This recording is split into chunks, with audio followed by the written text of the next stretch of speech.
Mexico is one of the United States' most important trading partners, ranking second among U.S. export markets and third in total U.S. trades, import plus export, with $600 billion on trades per year. The new Mexican president announced that starting tomorrow, the first day of 2019, his intention to create the largest free trade zone of the world.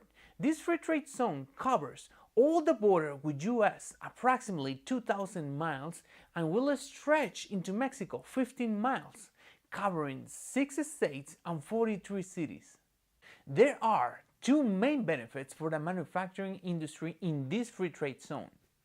The value-added tax will be reduced from 16% to 8%. The rest of the country will stay at 16%. The income tax will be reduced to 20%. The rest of the country will stay at 30%.